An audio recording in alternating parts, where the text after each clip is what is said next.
چې موږ نه مخکې چې کم خلق تیر شوي، کم مسلمانان تیر، چا چې رسول الله صلی الله علیه وسلم لیدلی، بیا چا چې هغه خلق لیدلی چې چا پیغمبر لیدلی، د دې په زندګۍ او په ژوند باندې خیال واچوي چې دا خلق د دنیا سره رابطه څنګه وا او زمون خلق دنیا سره رابطه څنګه. یو سړی راغی جناب رسول الله صلی الله علیه وسلم ویجی شات می پکار دی خو یو من شات می پکار، یو من. سردار کونین ورته فرمایل چې ورشه حضرت عثمان د شاتو تجارت کوي او هغه ته وایا نو به من شات در پمنډ لاړو. حضرت عثمان سلام علیکم وعلیکم څنګه راغلی؟ ویجی یو من شات می پکار. ازم دې ځان ته سوچو کوي، ما خو ځان له سوچ کړي، دې ځان ته سوچو کوي چې تاسو ته وی او سړی چې دا بوتل د شاتو درته چاروړې ده نو یو پیاله ته ما ترا ور به کوي، موږ له چا د کم ځای نه راوړو یو پیاله ته د تور خیال درا. اوس حضرت عثمان ته ګورا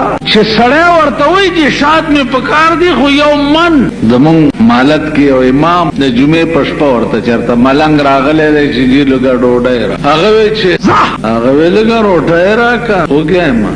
ودا ټوکرای کې سپراتی دی وظیفه خو یو دوه راکا کړ بس منډه کړه کوتا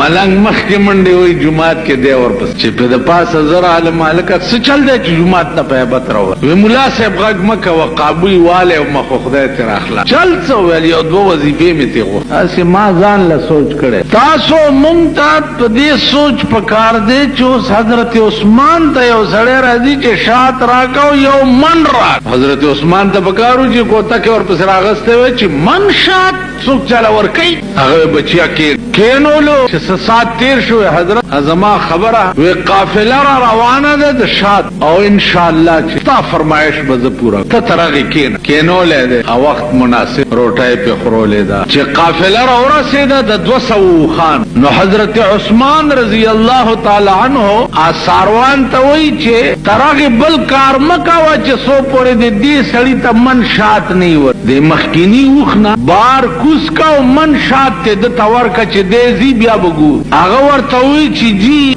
من شات چې دته تی ورکم نو د وخ یو انډه سپکو یو درون نو بیا په وخ بار نټینګي. حضرت عثمان ورته فرمایل چې من خو بد ته خامخا ورکو چې اوس پکې خبره دا په خشوه چې بار په وخ نټینګيږي نو دا ټول بار ولا ور. نو ساروان ورته وی چې جی دا ټول بار د وخ بده وړي څنګه وی چې وړه نشي نو وخم ولا ور. وخم ساروان ورته وی چې دا مخکینه وخ چې ده دا مقدمه الجيش غوندې ده دا نور خان په د پسیزي کده د مخنه لری کم دا 200 خان بیا زینا. حضرت عثمان ورته وی چې دا مخکینه وخ او بار خو ما دې سړی لور اوس چې دا 200 خان د دې وخ نه بغیر نزي نو پړه راواله او ټوله قافله دې سړی تاواله دا ټوله د ساروان زر پړه واغستو غسړی له لاس کې ورکو چې والا کاکا بوزا. حضرت عثمان ورته وی چې تلوار ولي کې ولی ویجی پڑھ کے میں یرا پیدا شوا چاسنا چې استرا ته وای چې تم ور سره ځه ځکه چې زه خوستا غلام ام کړ نو چې ترا ته وای چې تم ور